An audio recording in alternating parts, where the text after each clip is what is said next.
So I have on the show with me Jeffrey Kinkley. Extremely excited to have you here, Jeffrey. Astute listeners of the show might remember the name. I think I've talked a bit about you because we met in person a lifetime ago, I think, in Leeds, and now you're back here on the show. So could you tell the listeners a little bit about yourself and your connection to Chinese literature? I was beginning to think about that actually a couple of years ago with help from a friend whose identity will be made clear shortly. I can give you the whole 9 yards. Feel free to cut me off if I go too far astray. If it turns into 10 yards. I recall that my introduction to Chinese literature was through a translation, unsurprisingly. It was the Wang Jijan translation of Hunga Mung, Dream of the Red Chamber, which I think he did in 1958. And this, actually, Wang Jijan, I discovered much later on, was a friend through correspondence, at least, with Shen Songwen. Wang Jijan came to the US in the 1920s. I think he went to college in Wisconsin and became a professor at Columbia. Maybe he was more or less the predecessor of C.T. Xia Zhiqing. So, but nobody in those days, of course, knew who Shen Songwen was, although actually he had been quite famous in the 1930s and 40s. People just forgot about him. So anyway, the interesting thing here is, why did I know about this translation? It came from a book report that was done by a young woman I was dating at the time. Here we're getting into the romance genre instead of the crime genre, so bear with me. She and I were each other's first dates. Her heart was stolen away, like all of her female colleagues, by this band from across the pond. I forget what they were called, the Arachnids or the Volkswagens or the Drumsticks or something, Beatles, I think. And it was extremely disheartening. All the girls jumping up and down and screaming and yelling, and nobody had any girlfriends during that year. Anyway, I had the last laugh. I connected with her after 40 years, total non-communication. I was married once before and have a very nice son from that marriage. But 13 years ago, practically, we married. So all's well that ends well. Wonderful. So now I would get back into crime fiction, but the next chapter really was a period when there was no crime fiction in China, and there was no post-Mao literature because there was no post-Mao. I began studying Chinese at the University of Chicago, where it was taught as a dead language, a very dead language, deader than a doornail. And actually, it was originally taught by H.G. Creel. We discovered through detective work that his name was Hurley Glessner Creel. And he was, of course, in on the original digs for oracle bones at Anyang with Li Ji and so forth. Anyway, I got past that. I was actually a geography major in college, which may explain some of my affinity for Shen Songwen, because Shen Songwen wrote so much about local history and that sort of thing. So then it was at Harvard, I started studying Shen Songwen, and I was a member of the world's best seminar. Can you imagine? Every week, 5 professors would get together and speak. Wow. Patrick Cannon, Benjamin Schwartz, Ezra Vogel, Yu Yingshi, and Alexander Woodside, who introduced me to Shen Songwen. Cannon recalled, and I think this rings true, it was quite a surprise to me at the time, most American professors in the 60s and 70s, when they were interested in modern Chinese literature, which would be basically either Maoist literature or the May 4th literature before, I met quite a few who said, well, anything written in Baihua, in the vernacular language, was not literature. It had to be written in Wanyan. Only then could it be literature. But those who were interested, they basically followed the Beijing line of the revolutionary leftist writers were the important ones. So Woodside himself, who introduced Shen Songwen, was kind of surprised because the Bibles those days were Wang Yao, the 中国新文学史稿, something like that, and Li Helin and Liu Shousong, those kind of people who were banned in China at the time. because of the Cultural Revolution, but Hong Kong booksellers kept those books alive. So anyway, those were great days. My fellow classmates included Perry Link, who was beginning to study his Mandarin ducks and butterflies. And there was Randall Edwards from the Columbia Law School, who went on to direct the East Asian Legal Studies Center there. He was studying Judge Bao, which may have given me some ideas later on. Ezra Vogel was studying Heroes of Shui Hu Zhuan, the water margin. So another couple things, Bonnie McDougall taught modern Chinese literature. It was not an esteemed field, even at Harvard. That seminar I was in was called Social History Through Popular Literature. And popular literature in those days, as I say, it didn't mean what it means now. Everything was either mass literature of the Maoist type, or Bonnie had a particular interest in how this interacted with the history of literature back to May 4th and beyond, even to the reform literature of the late Qing and folk literature. So that's something that's always in my mind, thanks to her. And then there was a wonderful conference too in 1974 at Dedham, Massachusetts, with a workshop before at Harvard that led to the founding of the Modern Chinese Literature Newsletter, and then the Modern Chinese Literature Journal of Howard Goldblatt et al. And then today Kirk Denton's Modern Chinese Literature and Culture website, which of course is second only to Paper Republic for authoritativeness on current writing and translations. So I had a great start. Now, as to crime fiction, I can trace my interest in that exactly to two books. It was interesting. From 1980, this guy, Sun Ying. There we go. Jeffrey's, for people listening, Jeffrey's holding up the books for us to see. This one is I should say it right. white. It's It's got sort of a bars look on. Oh, and this one looks like it's maybe from the same series. Yeah, 中国大陆侦探小说选. And I don't know who Sun Ying was, but it was a great collection. It came out of nowhere. I asked myself, how, after all these years of suppression, could people in China write, Agatha Christie type puzzle whodunits? Where did it come from? Had they been writing them all the time? But then, on the other hand, there were these crime fiction, which Sun Ying saw as something different, that fed into the critique of the rule of law that had, of course, been such a problem. During the Cultural Revolution, there were no lawyers. The whole profession was basically disestablished. The Ministry of Justice was in abeyance.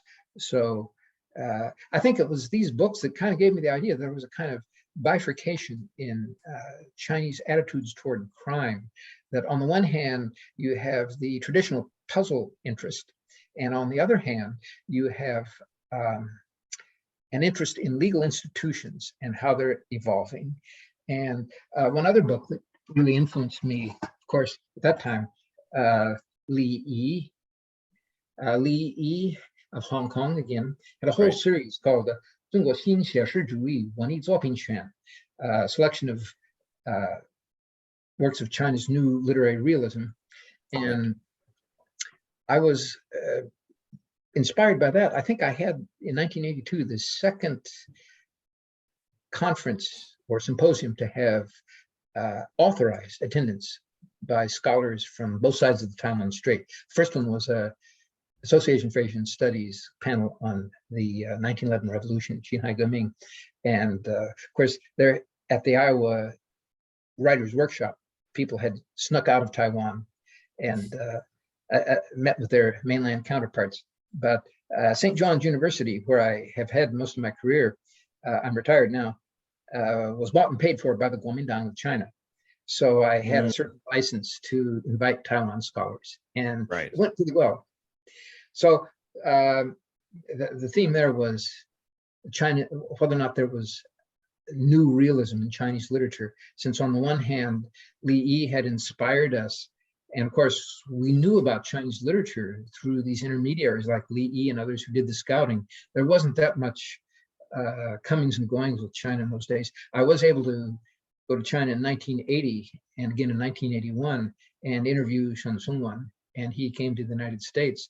But we relied then, I think we still rely on our Chinese friends to tell us what to read and who are the upcoming writers.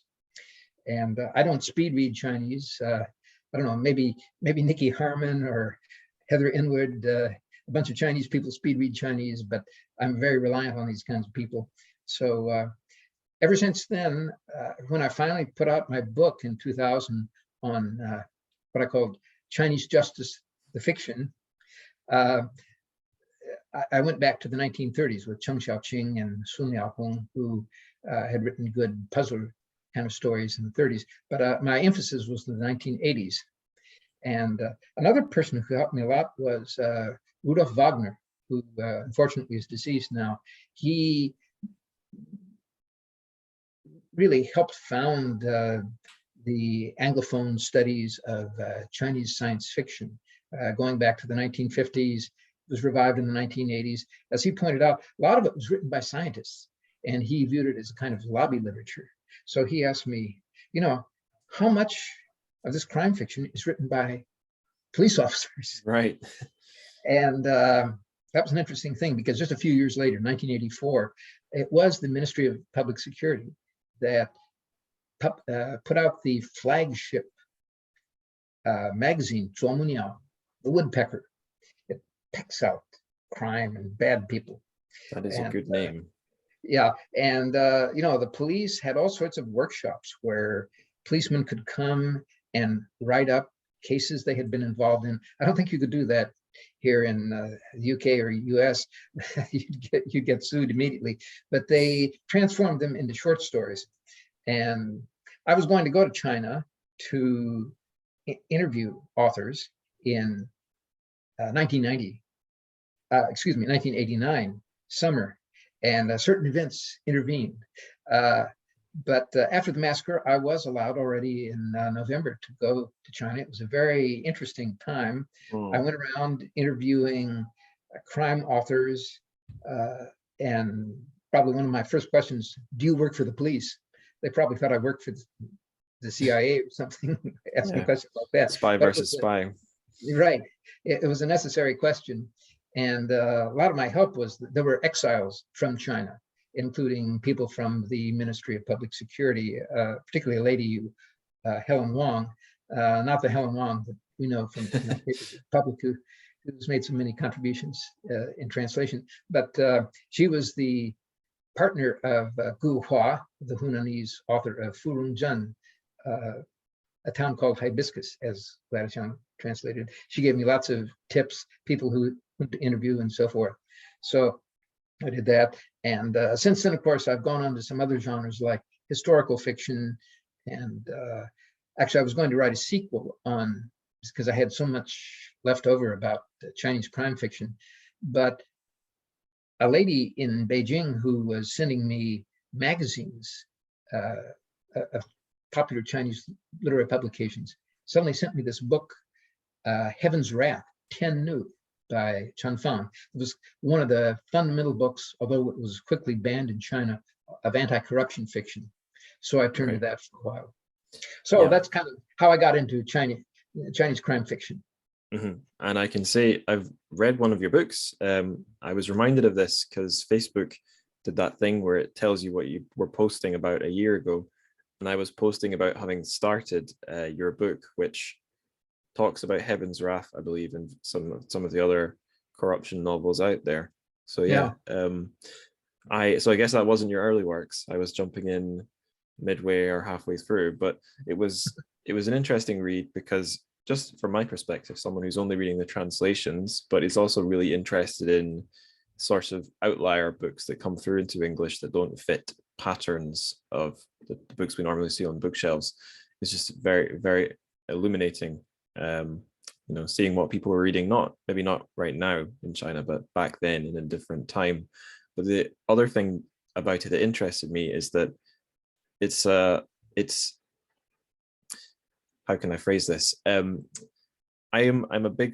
always say that I'm on team genre fiction rather than team literary fiction. Of course, I wouldn't really want to pick one, but if I did, I would pick genre fiction. But when you say genre fiction, in my mind, and maybe in readers like me, we think of speculative fiction, so sci-fi, horror, fantasy, which are definitely interlinked, but they really are quite at odds with probably the two other big commercial genres, which would be, at least in the West, crime and thrillers and romance.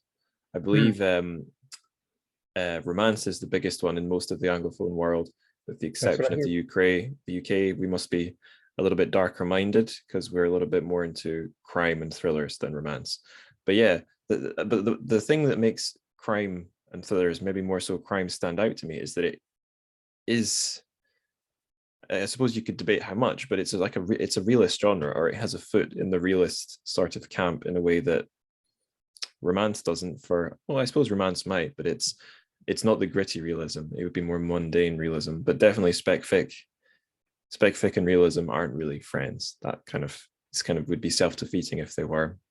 But yeah, it's interesting because realism as a genre leads you into all sorts of interesting political questions, and I guess that's pretty obvious in your body of work, whether it's policing, ideas about justice, or corruption and how it's thought about and talked about in Chinese lit. And it would be great to do a whole episode on some corruption fiction. There is at least one book in translation in that genre. It's In the Name of the People, which is, I guess, again, that's a bit of an outlier because that's a resurrection of the genre.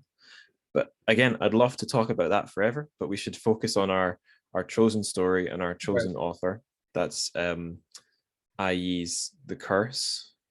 Actually, no, that's nonsense. My next question is, what does the crime thriller genre look like inside China? So I'll say again, our story for the episode is The Curse. That's by IE. It is definitely, well, we could debate. It is nominally a crime story, definitely with a heavy dose of realism. I'll try and argue it has some darker speculative elements as well. That is our story. But before I get to the story, I want to just ask you, Jeffrey, how do you describe what the crime and thriller genre scene looks like inside China today, but also maybe what brought it to where it is today? It would take a lot of chutzpah, if I may borrow the term from the magazine, of which I think IE was a founder, along with Owning, in I think 2011. I really don't have a grasp of all of it. There's this new book by Megan Walsh called The Subplot. She, in fact, mentions In the Name of the People, which was a big TV show in 2017, as well as a novel by Zhou Meisun. And it's, I can only give a halfway impression.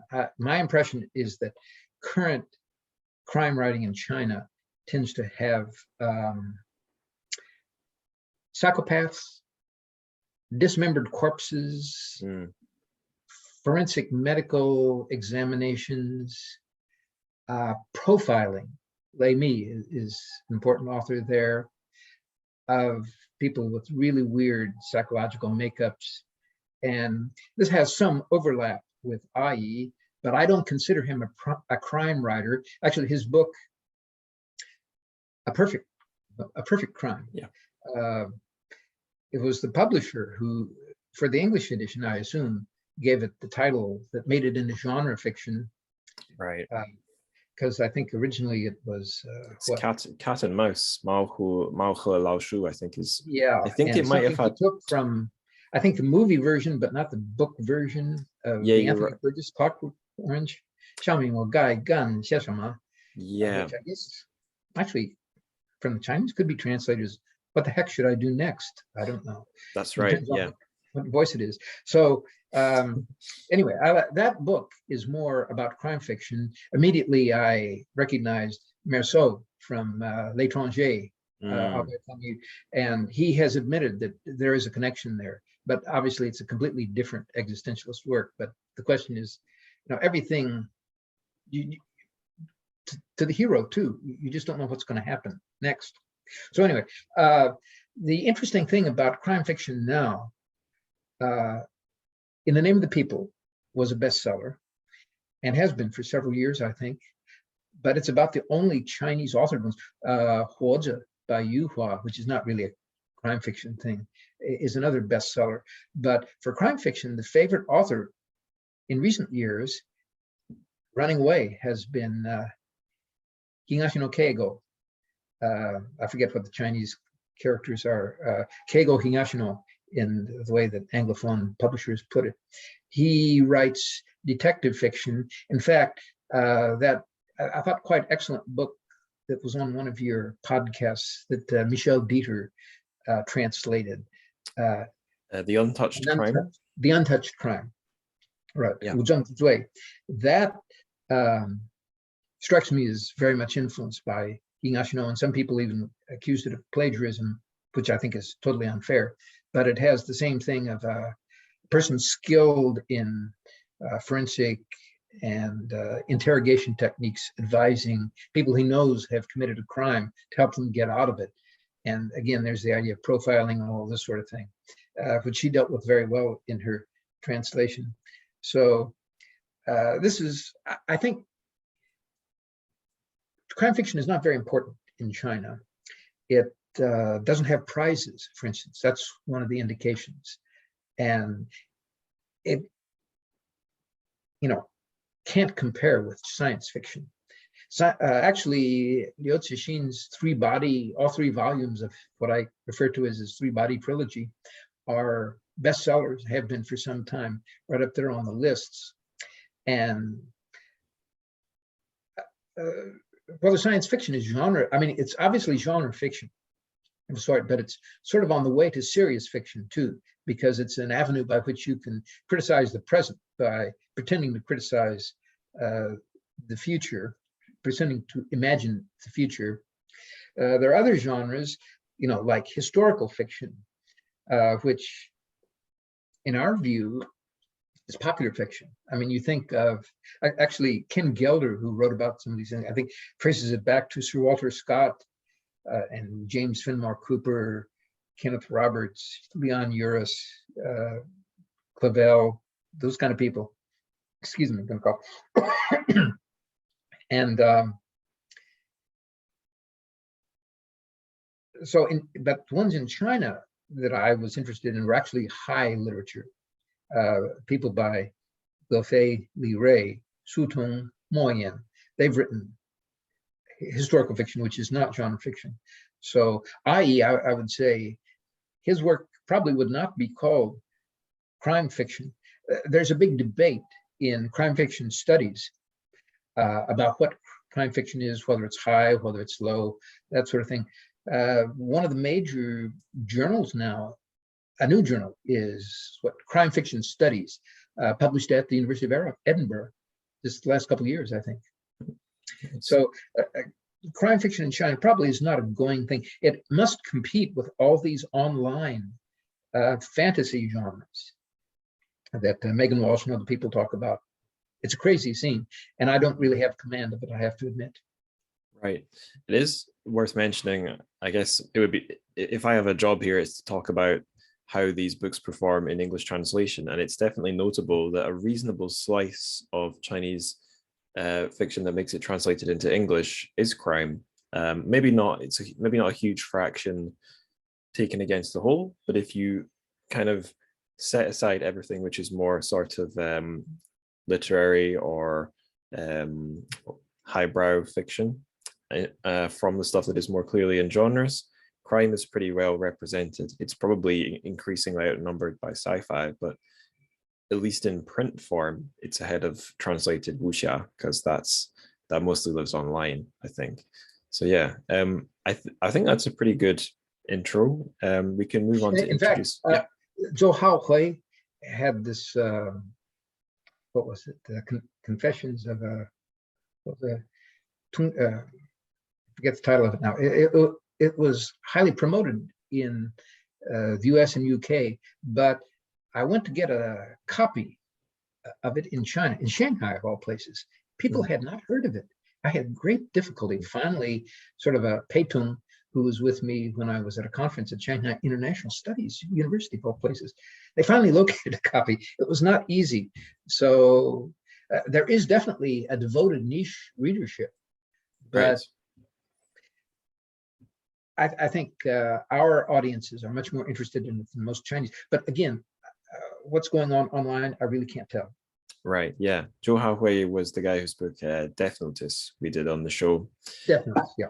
And yeah, I kind of wondered. I remember seeing that I think he started off online and then made it big enough there that he moved into print, and he's had Death Notice is part of a whole series. I think, yeah, the sequel did come out in English. I guess that's a probably longer series in the original language publication. And there has been, I think, one or maybe even two film or TV adaptations. So I wonder if perhaps some of these things they begin in, in web or print and then travel a bit more on TV, on streaming services or channels or whatever. Again, I wouldn't know, just speculating. Yeah, Xi Jinping's anti-corruption initiatives in the later 2010s, I think, were important in the flourishing of the In the Name of the People book and TV show. Beforehand, I'm not sure something like that could have been distributed so widely. Yeah. In your book, I'm ashamed to admit whose name is escaping me, the one that I read, I was really interested to see that Zhou Meisen is probably I don't know if this is right, but like the most active part of his literary career, where he was maybe seeing most publication and the most reading was back in the 80s or 90s. And then the occasion of Xi's anti-corruption drive kind of just brought him back in his previous form. Yeah. Hey, I was going to have a chapter on him in my anti-corruption book. He was very active in the late 90s, beginning of the 21st century. But I thought, well, he's a little too derivative for my taste. So, but he has had a revival. There was someone at the University of Toronto who wrote a book on film and TV adaptations of crime fiction. She, I'm sorry, I can't remember her name, I think, came to the same conclusion that there was a party congress around 2002 that kind of shut down everything. I remember when I was in China at the turn of the 21st century, there were whole sections of bookstores, even Xinhua bookstores, that were devoted to anti-corruption fiction. But presumably those were all closed down as the years went down, until Xi Jinping revived it. But again, I have not spent enough time in China to really give an authoritative evaluation of it. Yeah, I was there when the TV show In the Name of the People came out. And as far as I could gather, the name of the show carried some currency, but I didn't hear anyone talking about the book. But then again, wasn't talking to that many people about books in the first place. The one that always carried currency was Three Body Santi, the Three Body Problem. People always knew the title at the very least, and they usually had something to say. Even if they hadn't read it, they might have something to say about it. President Obama read it, all 3 volumes, while he was president. That might have been why he looked so demoralized by the end of quite demoralizing books. He was ready for what would come afterwards, maybe. He had certain premonitions. Right, yeah. Okay, we should get to IE now. Okay, we should. So for listeners who didn't listen to my very early episode on IE, let's introduce him again. I think you hit on a very interesting line when you mentioned that A Perfect Crime, his one book you can get, no, not his one book you can get in translation, but the one book of his you can get in English translation I've done on the show. You mentioned that it reminded you a lot of The Stranger, or The Outsider, as it's sometimes known, L'Étranger by Camus. And that is, I think if someone said, recommend me an existential novel, that's the first one most people would say. It's like the existential novel. It's pretty short, it's relatively fast-paced, and it offers you no comfort. It's a pretty bleak picture that doesn't stop to explain itself. And everything I've read by IE, which I think is just, yeah, everything I've read by IE. No, I've read three things. I've read A Perfect Crime. I've read this short story, The Curse, and I read his A Match Held to the Flame, which was a little sort of blog post he wrote, or some small piece of like a sanwen, maybe, I'm not sure, translated by Dylan Levi King, posted on Paper Republic. And it was just sort of his thoughts on, I forget if he was writing during lockdown in China or if it was after the fact and COVID was coming for all of us, but it was his thoughts on like the life in lockdown. It was an interesting perspective because it wasn't that bleak. It was a little bit more hopeful, but it had that same sort of IE dark perspective. So yeah, that's the stuff of his I've read, and yeah, the grim existentialism, you might say, is more of a focus than the crime. But yeah, that's what I would say off the cuff. How would you characterize IE? Well, I'm really looking forward to a new translation. I think it's coming out in a couple months from Nicky Harman. In fact, it's one of his novels. Wake Me Up When It's 9 a.m., something like that. And I haven't seen it yet. I just seeing secondhand descriptions of it. I think it may have sort of a Faulknerian as I lay dying sort of thing, of different narrative voices. But really, I'm just speculating. There is one other book, as a matter of fact, I have read a few stories. It's called Two Lives by IE. Yes. And this is translated by Alex Woodend. Yep. And again, it's a very hopeless book. If I can even narrate the plots of a couple of stories if you want me to, but they're even more hopeless than this, The Curse. And yeah, they're also hard to understand. There are some Chinese versions available online, unauthorized, I imagine. In fact, I found a couple slightly different versions of The Curse in Chinese.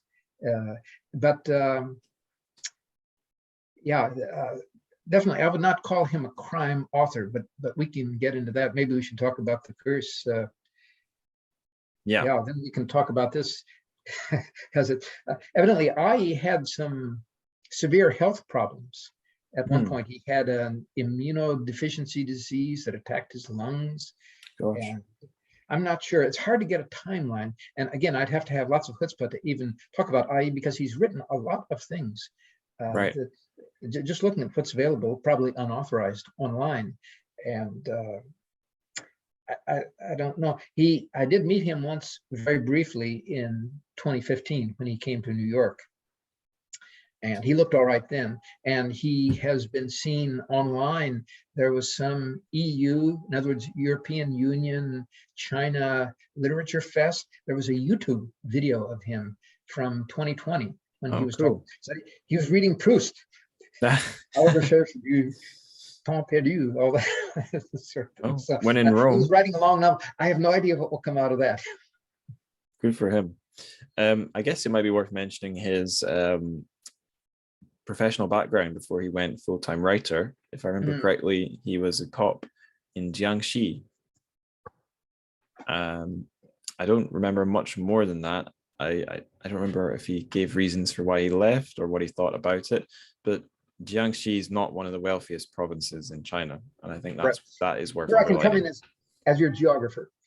He was from Ruichang, which is a little place. I guess he was in a rural area, and it's just south of the Yangtze River. It's in Jiangnan. It really isn't that far away from things, but evidently there are mountains, and many of his characters are mountain things. As Michel Dieter and some of the others said, many of these works published in China, when they write about crime, they have to disguise or make anonymous the area where it is. But IE sometimes tells you that it isn't Jiangxi. He has a special license to talk about Jiangxi, evidently.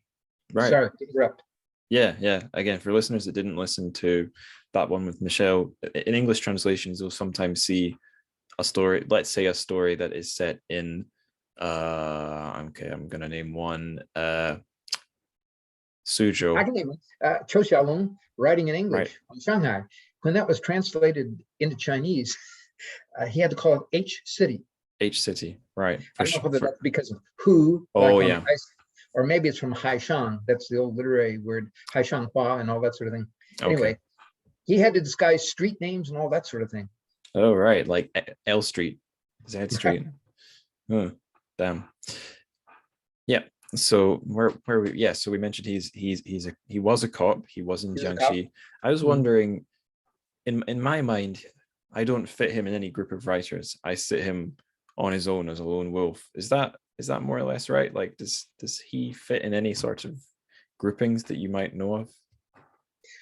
Well, not that I know. As I say, he had this relationship with Oning, with his magazine Chutzpah.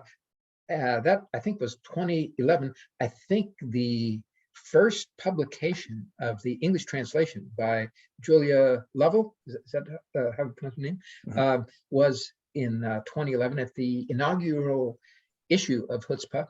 And I don't know about the original Chinese, probably from about that time.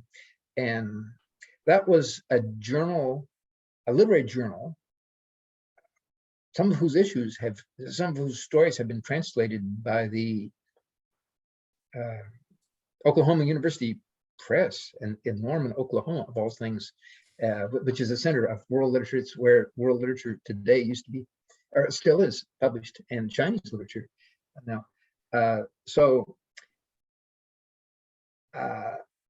Yeah, Oning was very, very interested in rural problems. In fact, lately I saw a YouTube video. He said the countryside has been hollowed out. And we see these themes, as in The Curse, where the young folk all immigrate to the cities, the girls work in factories, the boys work in construction, all that sort of thing. Parents don't get to see them. Kids are raised by the grandparents. A lot of this was enacted, decades ago in Japan. But Japan has pretty well. But of course, in China, the distances between the countryside and the city are much greater. And so Oning, it's kind of interesting. Oning was a literary and media entrepreneur and impresario. He did a couple films, and he was particularly interested in sort of utopian villages. There was one in Guangzhou, I guess it's Sanyuanli, which I believe has a very famous anti-British museum. There was an incident. I bet Julia Lovell has written all about that. She's written this wonderful book about the Opium War. In fact, I think the incident there that was taken as a great patriotic Chinese reprise within the Opium War was that some soldiers were foraging, maybe for chickens, and the Chinese beat them. So anyway, in the latter-day version, the people from what was originally a rural community that had been, I guess, surrounded by city, maintained their old organic rural community. They were growing chickens on rooftops and things like that. And so that was sort of a commune, and it was a subject of a film, which I have never seen, so I really shouldn't mouth off about it. But there was an even more famous sort of anarchist utopian commune at Bishan, which I guess is at the foot of Mount Huang, Huangshan. This is a very good place for utopia, I think. But that was very controversial because it attracted tourism. Oning, in his view, I think he's in New York now, had always embraced commercialism as a necessary support of reform and so forth. But there were lots of controversies over the Bishan commune. And of course, there's a long history of anarchist communes, goes back to Zǒzhòu and his interest in Tolstoyan utopian villages like Mushikoji no Saniatsu back in Japan.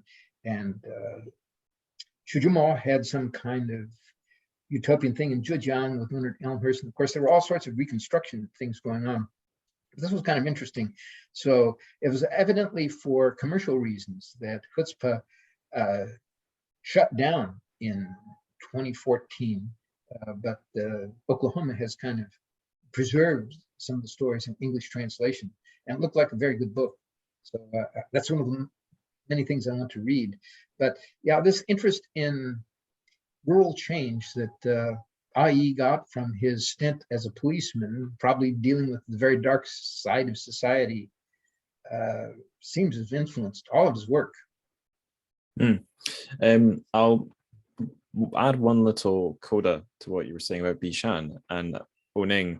If listeners want to get a very quick, literally visual look at what Oning gets up to, he is on Instagram, and it's a public account, so you can see some of the photos from some of the villages and things that he gets up to, and it does all have like a sort of rural utopian vibe. And the feeling I always got looking at his photos was that he's looking for some kind of either alternatives or old ways that are not overtly political. But of course, in China, that's a good way to keep these things going, is don't make them overtly political. In fact, I think Oning now is part of Francis Wakeman and Sarah Dodd's stable. I think he's an editor for this Writing Chinese magazine they've founded recently. Looks very good. Yeah. I'm gonna pop a link to I've just googled Oning Bishan, and there's quite a few different articles that are up there with lots of interesting photos, so I'll pop one of those in the show notes for listeners whose ears have pricked up. I'm going to take us back though to the curse. I thought we could talk about the plot. Funny that you mentioned chicken thieves, real or imagined, because that's kind of where the action kicks off in this story. We have a lady going by the name of Zhong Yonglian, and we're told that she's deduced that her neighbor Wu Haiying, another lady, was responsible for the disappearance. I'll do what I usually try to do. I'll try and go through the plot in broad strokes, and if you feel I've missed anything crucial, then we can fill it in. Does that suit you? Yeah, I took a few notes on it. Do you want me? Oh, yeah. Maybe you'd rather do it. I can do it pretty fast. Okay, well, I'll give the really broad version, then we can go through your notes. So one lady accuses the other of stealing her chicken. They have a scuffle. Our protagonist, Zhong Yonglian, loses the scuffle pretty badly. So she gets revenge by cursing Wu Haiying. And I think the curse amounts to, if you did steal my chicken, then your son will die. And that's that both women have sort of wayward sons who've left this rural village. Wu Haiying, the accused woman's son, comes back, and he's made it rich. He's got bling. He's got a girlfriend. The cops come in to get him. He has to do a runner, but ultimately he does get away. Then our protagonist, Zhong Yonglian's son, comes back, and he just doesn't seem to care about anything. Well, we've been told he doesn't care about anything, and he's especially distant this time. I think he has one little heartfelt half moment, and then then he passes away, and we learn that he's wrecked his body working in some toxic industrial site. And I guess the story ends with the two women finding some common ground and staring out like old socialist patriotic statues while Beyonce plays in the background. That's sort of it. That's weird. It's a powerful ending, I think, but it's a strange kind of power. Well, what did you make of the Beyonce song? I just wondered if that's what I had been listening to lately. I think I'd be more qualified to answer your question if I'd ever listened to that song all the way through, but it's just one of those ones that played in the background or played on TV or on the radio, and I wouldn't pay attention because I'm a snob. I looked up that song on the internet, and evidently it's a song that Beyonce or somebody else wrote for her. She may have made some additions to it, and it was a love song about her love of I guess there's a rapper, Jay-Z. Oh yeah, they're a couple. It's a complete love song. So Halo, she imagines him as this godlike person that has a halo, and how he transformed her life. And it's really, it's not at all dark. Yeah, it's very, very cheesy almost. Yeah, for a guy like IE. Kind of interesting. There was one more paragraph. There were a couple paragraphs that I noticed differed in the two different editions. One, there's this dramatic scene where the son of the Wu clan escapes, then he comes back to the Wu house, and the police come again. A three-person posse, a policeman, his driver, and somebody from the local militia who has a Stalin mustache, like the Russian leader. And so then it says that basically somehow it's cleared up because the Wu clan had connections in the provincial government, and they got it all hushed up. Now, in one version, that has been deleted, that aspect indicating corruption. But the other thing that kind of intrigued me was in the edition, which actually is printed in the Chinese edition on the Leeds website, there is one more paragraph. So it's talking about these two women who kind of, I guess they reconcile, and they sit there like stones, and then evidently in a shift of voice into the voice of the narrator, it says, zǔzhòu, I, the author, was that rural policeman, one of that posse of three, who told people to just calm down, when the Wu clan were surrounding the three law enforcement officers. And he says, that the way you know that it actually must be, i.e., he continues and says, after that, I resigned as a cop, and I went all over the place. I went over to the different, prefectures and so forth, looking for work everywhere. Then comes up with a very mysterious line, 只为看一眼超自然的女人, looking for a really special or supernatural woman. I don't know really what that has to do with anything. But anyway, this seems to indicate, this is sort of a confession that this is a case that, i.e., in his previous life as a rural policeman encountered, and most of his stories seem to be formed in that way. In another edition of this story, it says he thanks somebody called Yáng with coming up with the details of it, and the original title of this book, of this story in Chinese, is Yangcun什么什么, Yáng village. So presumably he's one of the Yáng villagers that came up with this story. So this, I think, is the link to law enforcement, and that I.E. once was a policeman. A lot of his stories come up with what seem like bizarre crime cases that he might have encountered or heard about. I know, for instance, Liao Zhenyun, there are a lot of his stories now that are translated. Like the recent one for Cambridge Press is called Strange Bedfellows. And that was translated by Goldblatt and his wife, Sylvia Legion Lee, who was once my student at St. John's in the MA program. She was already very good in translation long before that. But anyway, Liao Zhenyun takes stuff from the newspapers. Evidently, a lot of Chinese writers just find bizarre stories in newspapers and they make them into fiction. But here, I.E. probably is stringing together interesting anecdotes that he's heard about as a policeman. Right.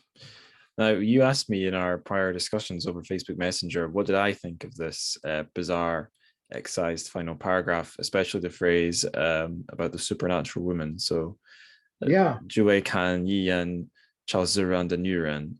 And my first thought was, okay, maybe something's lost in translation.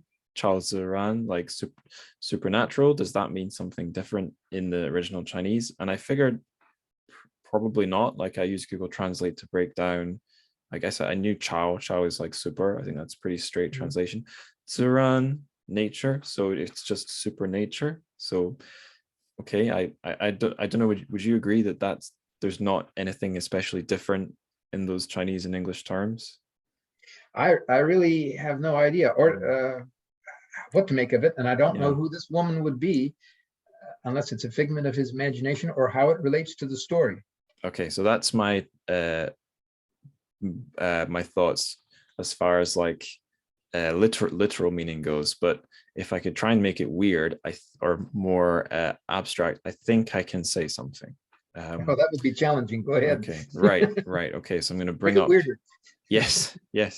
I'm going to bring up the English translation. So I think the final like few paragraphs, I think he's trying to do something kind of transcendent. So these are the final paragraphs. I don't need your help.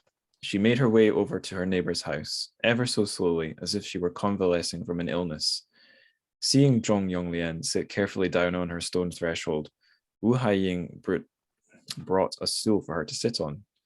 The ground's too cold to sit on. I was wrong about the chicken. Shush now. Wu Haiying squatted down and stroked Zhong Yonglian's hand. The tears ran silently down Wu's face, while Zhong stared stolidly into the middle distance, like one of those socialist realist statues of the revolutionary martyrs. A migrant laborer who hadn't yet left for the South was playing an American pop song in one of the houses near the mouth of the village. And then it quotes some lyrics. Everywhere I'm looking now, I'm surrounded by your embrace. Baby, I can see your halo. You know you're my saving grace. You're everything I need and more. It's written all over your face. Baby, I can feel your halo. Pray it won't fade away. They sat there listening. I think you've solved it. Yes. Yeah. How have I solved it? That's Tell the me. woman. That's the supernatural woman with a halo. Maybe she is the one that is looking for. Yeah. So like, although the mysterious paragraph is excised from this, that would be the next one. So I guess I'll read Google's translation of that as well to close it off. They listened. Google did a good job, I think. They listened blankly like stones. As the author, I was the country policeman who shouted, "Calm down." I later resigned from the police position and traveled across the state. I like how it's used the word state, makes it kind of American. Yeah, traveled across the province, working everywhere just to catch a glimpse of a supernatural woman. I was going to say my other thought about literal translation is, so it says Chao Ziran the Nuren. Nuren being Chinese, we don't know if it's singular or plural, right? So could it be woman rather than woman? What do you think to that one? Could be. It doesn't have a number. It doesn't say Iga Nuren, just Nuren.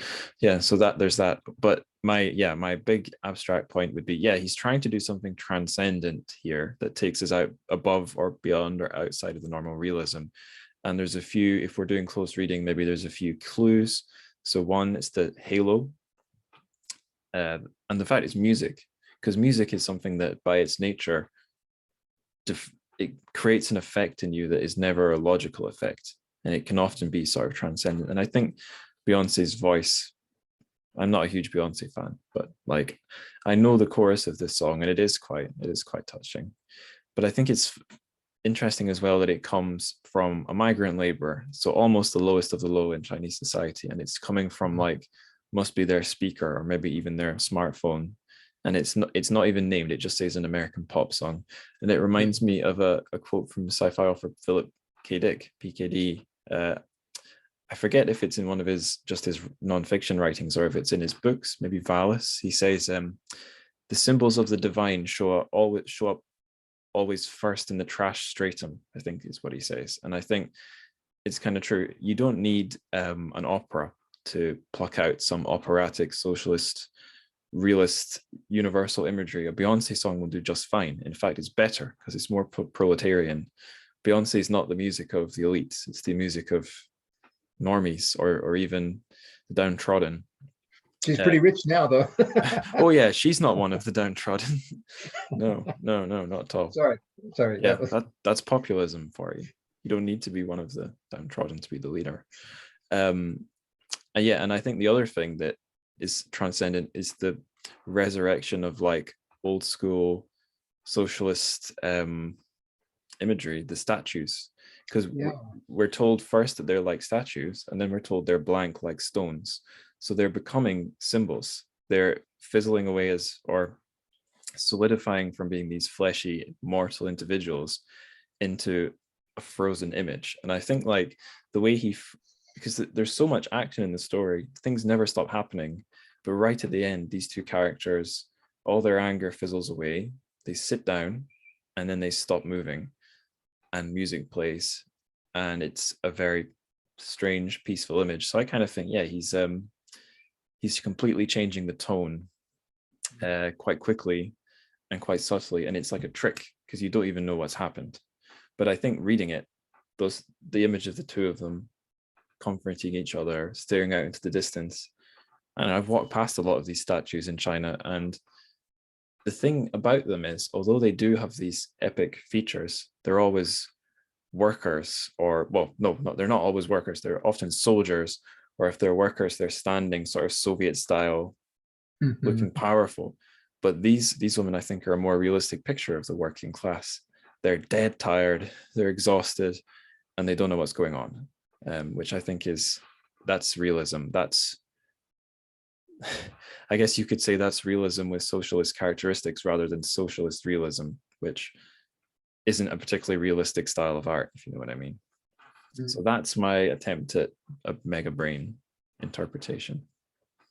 That is interesting. It does go from themes of revenge and petty dislike of each other to a sort of reconciliation at the very end. In fact, I saw one online interpretation that said it reminded the reader of Lu Xun's famous story, Medicine, Yao, where the two mothers from completely different, whose dead kids must have come from different walks of life. One is a revolutionary who provided the blood for the, we would say, superstitious cure of putting a manto or baozi or something in blood of a martyr. And then the other one was the mother of a sick kid who wanted that cure. So they come together at the grave at the very end. And this kind of reconciliation theme, I'm not sure whether it's very abstract in Lu Xun, but here it clearly there is some kind of reconciliation, except that you can read everything two ways. When the lady who delivered the curse, Zhong Yongnian, says, I shouldn't have talked about the chicken. Maybe she's blaming herself. She said, I just shouldn't have done it. Or maybe he's making up with the other person. You don't really know whether she's really, or you don't know what the author's attitude is toward the whole curse business. Yeah. And I was actually thinking you could flip it. So the reading I gave painted IE as a guy trying to do something that made these guys look like, I don't know, 21st century depressed socialist heroes. You could just as easily say he's comparing them to statues as an ironic move to show you how those dreams didn't really cash out too much for the rural people of China. Maybe they did a little bit more successfully for urbanites, but we're clearly very far from the city here. And that is a less weird reading. It might be more in line with IE's pessimism, but the reason I'm kind of inclined to think he's not adverse to doing something that shoots us away from realism is there's a bit in the story where he's turned in a dream. There's a dream sequence, not a dream sequence, a dream scene where if anyone's read any Lovecraft stories that involve tentacled sea monsters rising from the depths, you might feel a bell ringing, because there's a description of this dream Zhong Yonglian is having on the night her son has returned, where he's let me just do a Control F and type in squid. Yeah, okay, so there's a bit here. I'll just read the paragraph. Exhausted by sleepless nights, one day she dozed off in a chair. She dreamed that Guofeng, that's her son, was a little boy again, but his face was bleached white, his voice barely a whisper. She ladled him out some porridge, stirred in some medicine, and told him to eat it up. But Guofeng just stared at her wretchedly, shaking his head. Anxiety clutched at her heart. After she put the bowl away, she discovered that a vast squid-colored creature was sprawled over the bed. There goes a train. I've lost my place. Yes, sprawled over the bed, its emaciated chest inlaid with fibrous tendons and bones, its limbs like flayed rabbit legs. Some of its heaving internal organs had been punctured and dark blood was dripping down onto the floor. Now it was half squatting, its right hand flat against the bedboard, its bowed legs buckling as it tried to lever its exhausted body up, while the cotton coat covering it slid off. Its enormous cobble-shaped head was almost hairless and featureless, except for a vast, panting, stinking mouth armed with long, sharp teeth. As it struggled for breath, its cheeks inflated, then deflated. Swaying as if it were about to fall, the creature suddenly reached out to grab her. She woke up. There was a cold ache to her wrist. So if I was trying to downplay this, I'd say, well, he's just picked a very nice metaphor that shows you that she's afraid of her son, but he's also dying.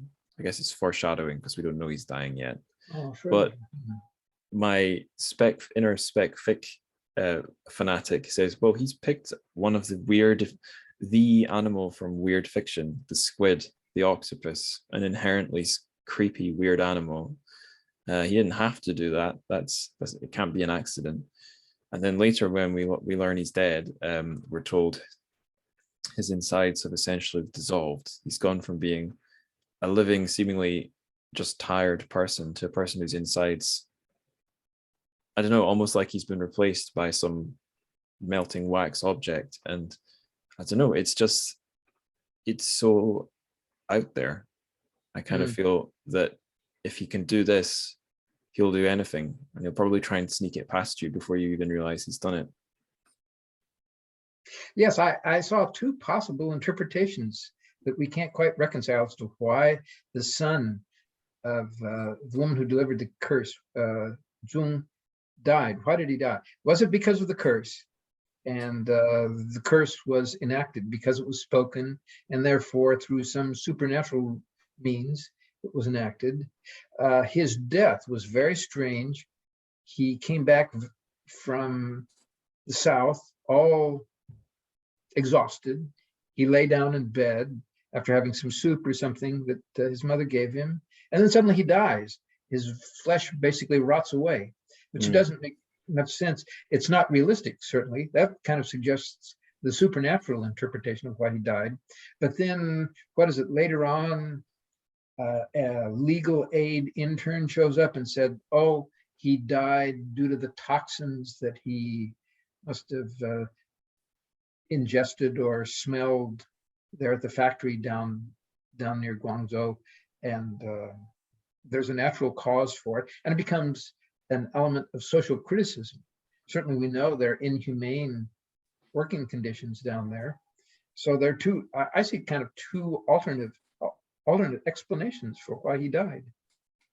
Yeah, and it's, again, interesting. I think I spotted this time that I didn't jump out at me so much first time I read this story, was that young fellow who shows up is clearly trying to do a little bit of, I guess you could call it pro-work. I hesitate to use the word leftist because left and right means almost nothing in China, at least in the way we use the words, but he's trying to do some pro-worker activism. He seems inclined to make it about something bigger, but Yonglian is not in the right state of mind for that. So it's, again, it's a passing note in the story, but it made me pick up, or it fed into my interpretation there at the end, that it is a story about what life for the bottom one part of the working class in modern China, what it looks like for them.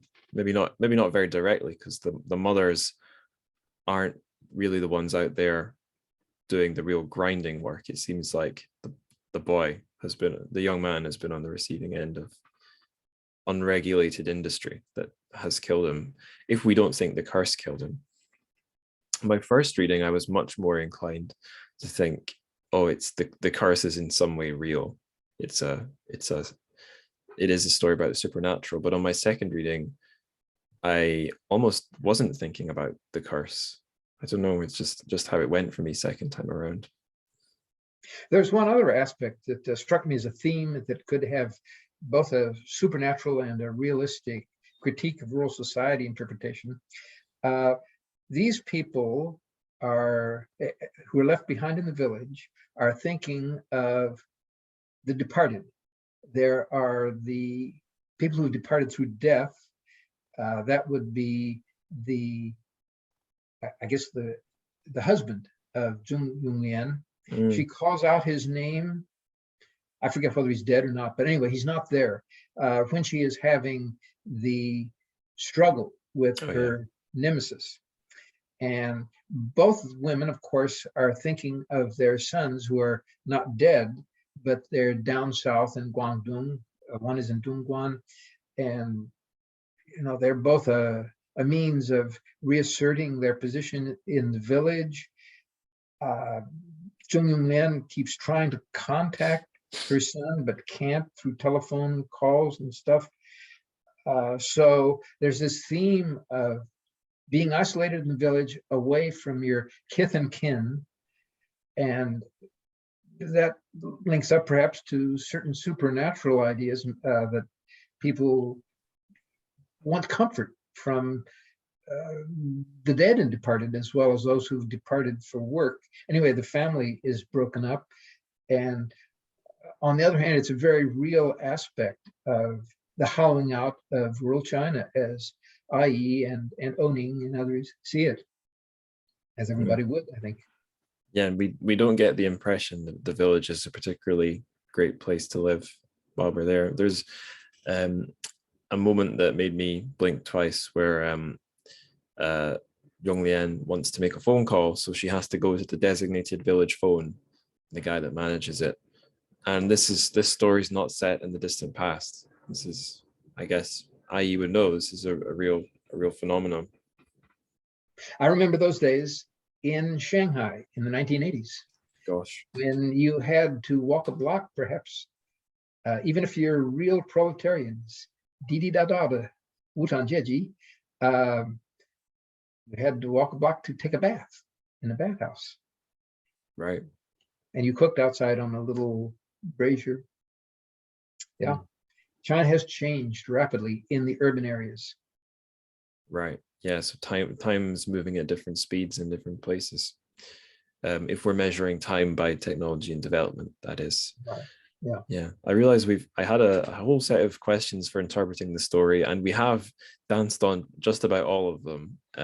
So it's hard for me to single out one to throw directly at you. I'll ask this one. I haven't asked this one yet. So we've been talking all high-minded supernatural stuff. How about a more mundane question? Are there any likable characters in the story for you? I think we pity them more than we like them, right? Yeah. I didn't find anybody I really cottoned to. At the end, the fact that the two women who have been subject to petty revenge sort of things, and maybe it could have developed into a feud, come together. So to that extent, they're both kind of admirable. But I didn't see anything likable in society or in individual personalities. I don't know. Did you feel differently? Yeah, I think the moment where they have, I don't know, I was going to say become friends, that might be overstating it, but there's some kind of a solidarity or a mutual understanding or some peace between the two of them. That's a moment where I liked both the characters. But prior to that, no one does anything very sweet or cuddly, I guess, except when Yongmian's son turns up. She immediately, it's what she's been craving because he's been so distant, and she immediately goes into, I guess, mummy mode and cooks for him and stuff. So that's, I guess, just basic kind behavior. But yeah, none of these people are people I'd want to spend time with. I think I don't think it would be very fun, and I don't think we'd have much to talk about, even if we did transcend the language barrier. I think a low point in human relations is when the woman who delivers the curse becomes very jealous when the successful or evidently successful son of her rival comes back. So she goes to the police and files a little report about him, saying that oh, he absconded after you busted his gambling project. Therefore, he didn't have to pay up his fines, and nobody else in town did either. Also, he brought back a so-called prostitute, which may or may not be true. So yeah, she's informing on a neighbor. That's not very nice, and using the police to do it. Yeah, and right from the start, she's really quite unpleasant because the minute her chicken is gone, her first assumption is that her neighbor has taken it, and she has no evidence for that. It's just her gut, and she's, I guess we can see she's not all that smart because she immediately just trusts her gut and gets very what's the word? Very, very aggressive very quickly. She goes all in on something that gives us zero evidence. There's a bit that's almost, it's pretty comical. I'm just trying to find it. Yeah, so there's this paragraph that just made me go like, oh my goodness. It goes like this. Whenever the two women encountered each other, Zhong would strive to match her antagonist's look of contempt. She stretched some sheet plastic over the fence around the chicken coop to prevent the birds from flying away, and asked her son-in-law to write "Death to Thieves" on the strip of red cloth wrapped around every chicken's leg. So it's this amazing mental image of all these chickens walking around with a death threat tied to their leg. Just crazy. Yeah. So yeah, and she's her face awful. is very much concerned. Once the chicken does return on its own because it hasn't been stolen, she has to kill it and eat it. Yeah, just to save face. Yeah. so it takes the death of her son to own up to it, it seems. What I wanted to ask a follow-up question to this one. What did you think about the things motivating the characters? Like, I guess we talked about what drove Zhong Liang crazy, but just in general, what's driving these people? Because like, I guess when Guo Feng, our protagonist's son, shows up, we're told episodes of like his ventures out into the working world. And I think there's one story where like he borrows a van, he drives the van out of town, or is it his friend? One of the young men anyway, borrows a van, drives the van out of town, calls, and they've just lost the van. And it's very sort of, that totally reminded me of The Stranger, where it's like, I've done something stupid. Why did you do it? I don't know. I've done something completely incompetent and useless. Why are you so incompetent? I don't know. It's really absurd to me in the existential sense. Of course, as a critic, you could also ask, why did he put that detail in the story? I mean, it shows a certain insouciance on the part of the negligent son and so forth. But they gamble, and they're not really upstanding people. But on the other hand, you have to sympathize with them in the straits that they're in. Yeah, I'm sure it must be a debate in sort of left-leaning or left-leaning realism, because realism as a genre I guess definitely in cinema, in British cinema, it is essentially a socialist genre, and there's often, I guess realism as a literary genre outdates a lot of those political concerns, but as far as I'm aware, it tends to be a genre that has its sympathies with the downtrodden, who are on the sort of the receiving end of all the unfortunate, the hard end of life. Because if you've got lots of money, you can cushion yourself from the real world. Yeah. I certainly do. Well, I have enough money to do some of that. Here I am in a house. That's one example. But yeah, if you're living day to day, then you are going to be more subject to the problem of needing to eat, needing heat, needing a roof over your head. So yeah, where was I going with that? Yes, so the debate, if you are some idealistic left-leaning person who wants to do something with your creative works to help the least well-off people, do you follow your what's the word? Your creed of realism and be absolutely honest about all the behavior you see, which often might not be that great, because if you are living a deprived life, you might end up a somewhat deprived person. Like, social problems go where the poverty is. Do you do that, or do you take the more sort of Soviet or Maoist approach and write marvelous fables where the downtrodden are the good guys and do nothing wrong. And it's pretty clear to see that this story is pretty much exclusively in that first camp I mentioned. Although the hill I die on is that at the end we get something a bit more symbolic that doesn't paint an absolutely heroic picture of the two women, but paints a kind of bittersweet, beautiful picture of them. And I guess that if I'm trying to think of like classic British social realist films, some of them do go for the bittersweet. Like there's the one that springs to mind is Kes, the one about the boy in the kestrel. Don't know if you've heard of that one. No, I don't think I know that one. It's about a working class lad. I think he's in somewhere in the north of England. A lot of the early ones are all in the north of England.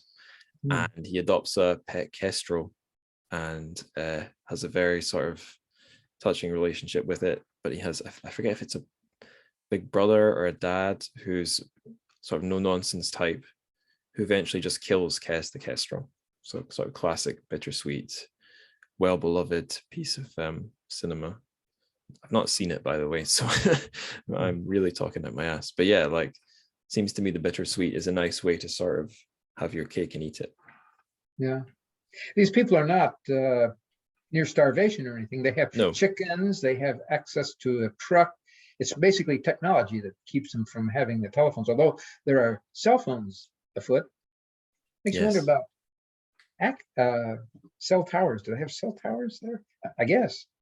I certainly found living in China on a Chinese SIM card, I never lacked for signal. Whereas here in the UK, I'm often, if I'm in the wrong spot, I've got no signal.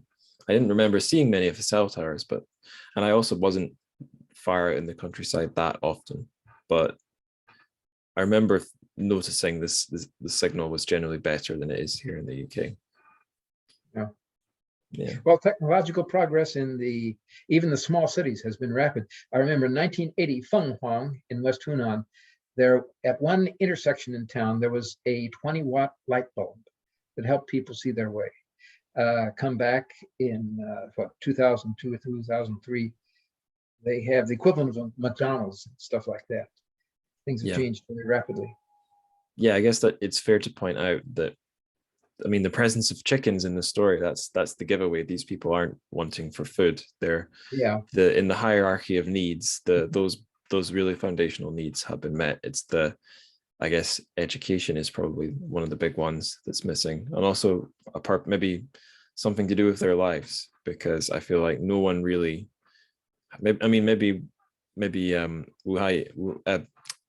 Yongmian's two problems are her son's not around and she's not happy about that.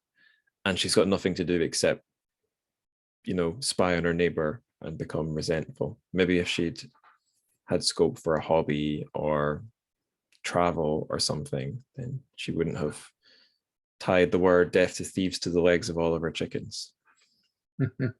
Yeah. I think I'll ask another one of my ready-made questions. Do you think the story gives us an insight into Yi's worldview as a writer or as a person, if we can even claim to know such a thing? I don't, well, no, I really am kind of bewildered. I don't know what his worldview is. I know he is an explorer. He likes to explore different literary styles. He reads everything, all sorts of genres, mostly avant-garde.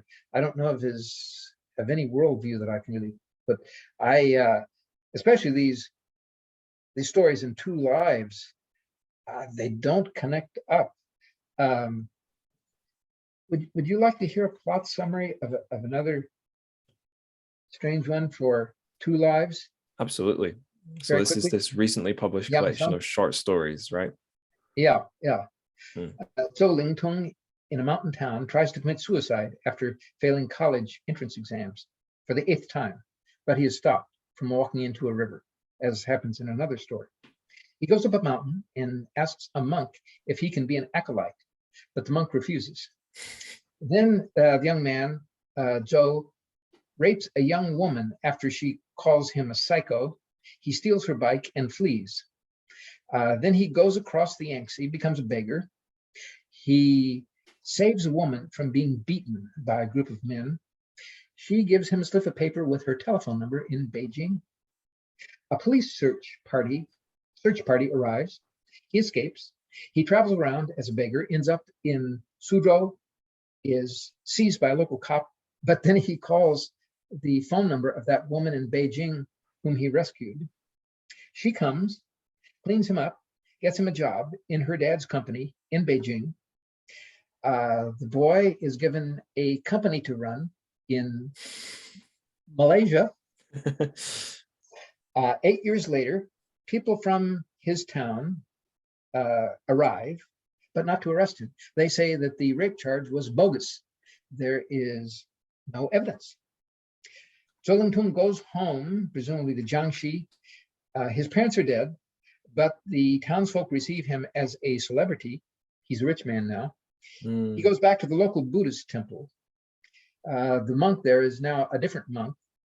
The old monk, whom Zhou Lingtong met 8 or 10 years ago, blamed the new monk for coming and making him starve to death because there wasn't enough food for both of them.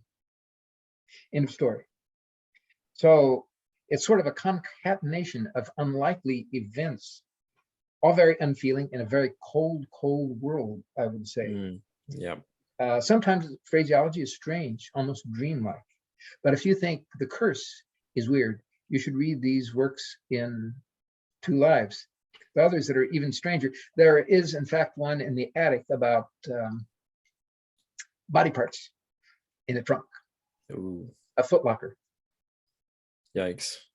So yeah, it's interesting. It's obviously these are crime cases with strange, aberrant psychological aspects that have come together, but exactly what the logic of the story is sometimes unclear to me. So I'll really be looking forward to this new one from Nikki Harman, Wake Me Up at 9 a.m. Is that one she's doing a novel or is it another collection? I think it's a novel. Right. Okay, yeah, that would be great because that'll be the second ever IE novel in English translation. All of her works are good. I also look forward to reading Broken Wings, the Jia Pinghua thing about Guai Mai, I presume it's the kidnapping and sale of women and children and so forth. Have you read that? I haven't had time for you. It's on my shelf. I haven't read it yet. My girlfriend has read it, funnily enough. But yeah, that one is from the perspective of the kidnapped woman who's called Butterfly in Nikki's translation. Yeah. And she's taken out to rural Shanxi, Jia's home province. While you were describing that IE story, before he got rich, I was thinking of a non-fiction book I read. I guess this one might be in your wheelhouse. The Corpse Walker by Liao Yiwu. Do you know that one? No. Again, who's the author? Liao Yiwu? Yeah. I think I've maybe heard, but I don't really know it. No, I don't know. All right, it's really interesting. It's very IE-esque, I think, or maybe even Oning-esque, because it's this guy. He, as a project, I believe, he was interviewing people who were like basically outside of mainstream Chinese society, who were sort of, I think it has a subtitle that sort of says it very directly. Let me just Google very quickly. The Corpse Walker by Liao Yiwu. It's an interestingly formed title. It has 2 colons. The Corpse Walker, real life stories, China from the bottom up. So he's speaking to people who are right at the bottom, but many of them have they're living as musical performers turned beggars. There's a Falun Gong practitioner. There's a human trafficker. There's a public toilet manager. There's a professional mourner, so someone you can pay to show up to your family member's funeral and cry for you. There's a leper. He found a leper, a grave robber, and he talks to them all kind of respectfully, quite frankly. There's one really funny one where he does get a bit abrasive with the guy. It's a man. It feels like an absurd short story and set in the countryside. It's a man who, I think he took over a town and set up base in the town hospital. He appointed himself an emperor and declared his county a new kingdom and demanded that, I don't know, the prefectural level government or the national government let them secede. And I think he did get away with it for a while before, you know, sufficiently armed policemen could show up to shut him down. And yeah, he was in prison, but still would like refer to himself, if I remember right, would still refer to himself in the third person as the so-and-so emperor, and kept this up while Liao was trying to interview him. And I think it's very subtle, but you can see in the way the questions that Liao is getting annoyed at this guy. But also, yeah, but most of the chapters are not that funny. But it it made me, what they all have in common is that they're quite invisible, well, with the exception of like this emperor, they're all quite invisible people. And you definitely see that in The Perfect Crime, that for a lot of that story, the main character is able to drift around unseen, because although he goes from hotel to hotel, he's able to find ones where you don't need ID. And I guess he never travels by rail. For rail in China, you need ID. But if you're going through dodgy hotels, and if you're traveling by bus or by bike or something, then you, as you know, I think you can stay more or less invisible, especially if you're out of the city, away from the CCTV. And it's an interesting thought for this very controlled country. There is, you know, there is not an underbelly, but an underworld sounds too dark. There is like detritus that blows in the wind that could go through a very strange life, like that guy in that IE story, or like these real people. And that does feel like a really interesting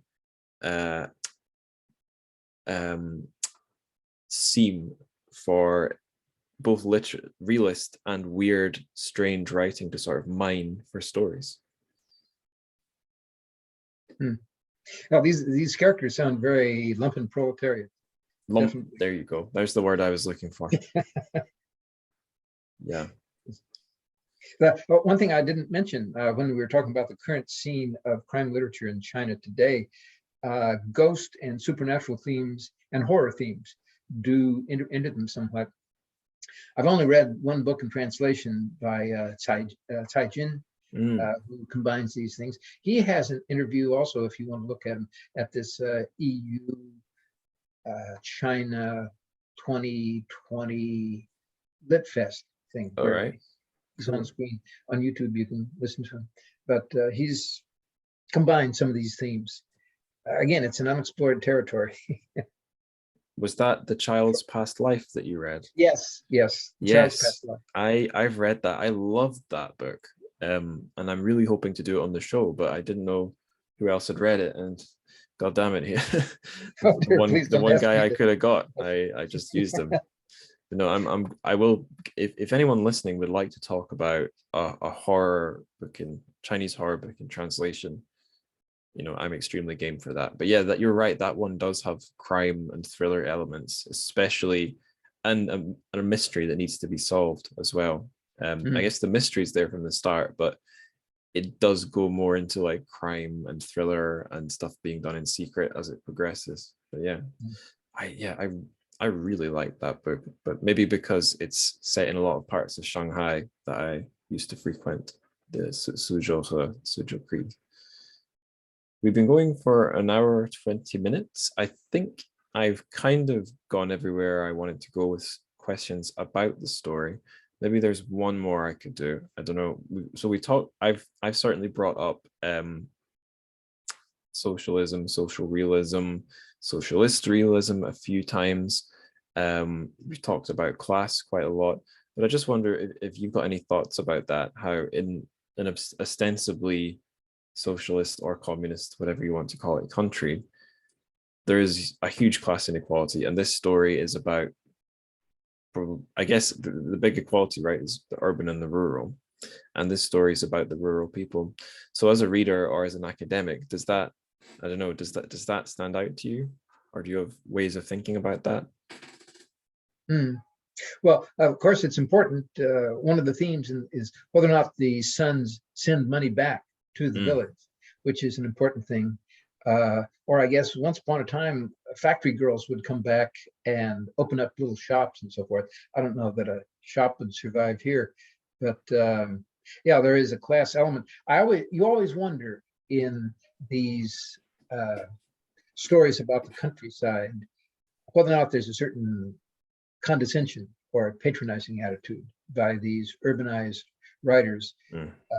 When I first read The Curse, in fact, I thought of a work by Lee Ray, which I was asked to translate by Helen Cho, an anthropologist at Yale, who wrote a book called Furrows that assembled some short stories about, I guess, they would be mostly 1980s writers looking at the countryside.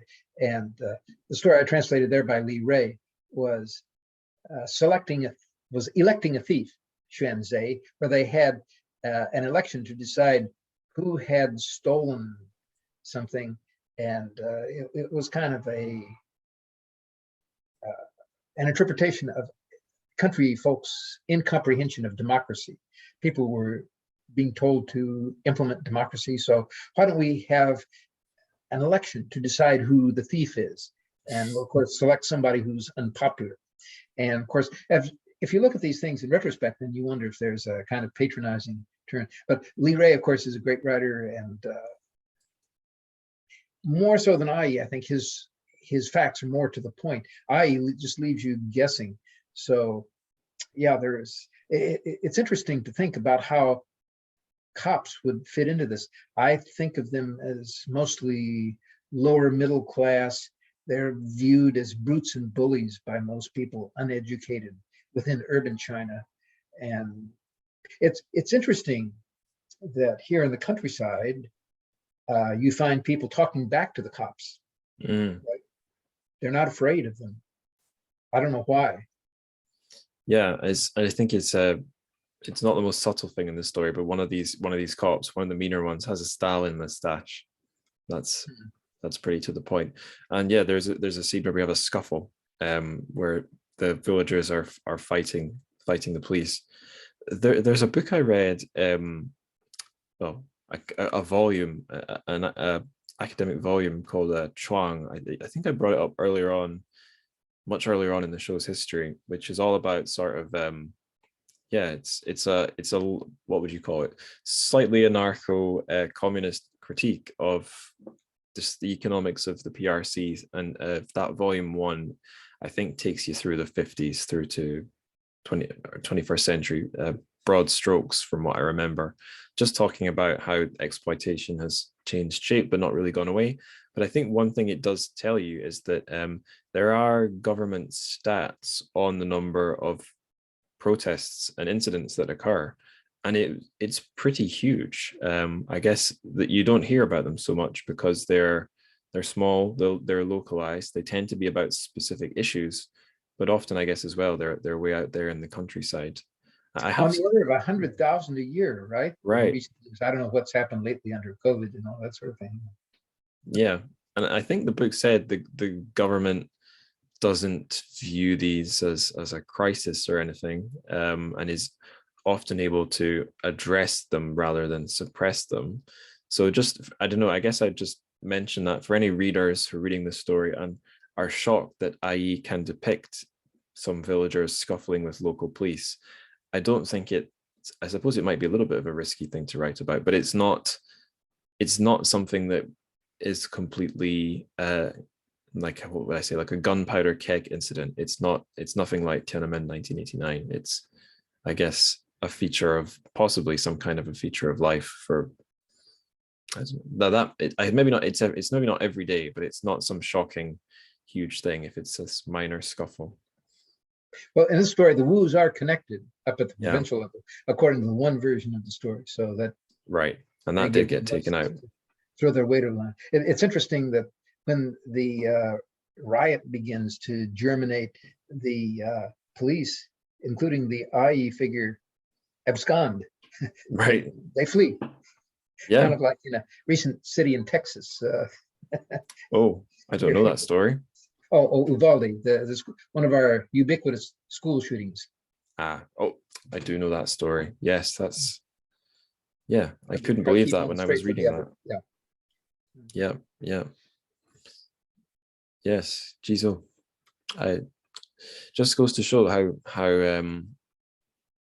what am I trying to say? How quickly the news vanishes from my head, replaced by the next headline. But yeah. Right. I think that's all my formal questions about the story. I probably should move us on to the miscellaneous section now, so that we're not talking all night. Or well, it's night here at my end. That's right. You probably could go for hours if you wished, but I'm going to have to go to bed at some point. So first miscellaneous question: would you like to suggest a Chinese word of the day that sort of captures the essence of the story? For Ai's plots in general, dissociated. This is a term from psychology Right. that I don't really understand. In Chinese, they keep talking about noir and which I guess in Chinese is heian, but I've never understood the word noir in English, if you can call that French word English. But unmotivated. It reminded me a little bit of the early avant-garde works of Yu Hua in the 1980s.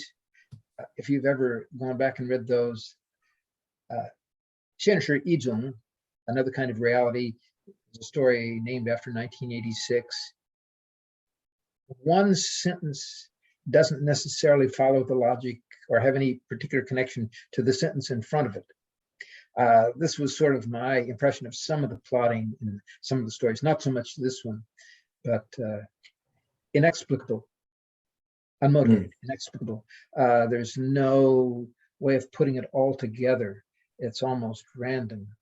So I guess that would be my dissociated in a psychological sense. And IE is interested in psychology and abnormal psychology, definitely, as a motivation for crimes. I think he once said that most crimes are accidental, which would really mean then unmotivated, but would come perhaps from, if not circumstance, then carelessness, or just letting your emotions run. I don't really understand the thinking there, but it does probably link up with the philosophy of existentialism, that you live in the moment, and what comes later is not necessarily determined by what happened in the past. Yeah, and we don't understand our drives. We don't have a little screen that shows us our unconscious, or we don't have a little app on our phone that shows us how much adrenaline is running through our biological system at any given time. And yeah, if someone annoys me, I guess you see it in TV shows a lot.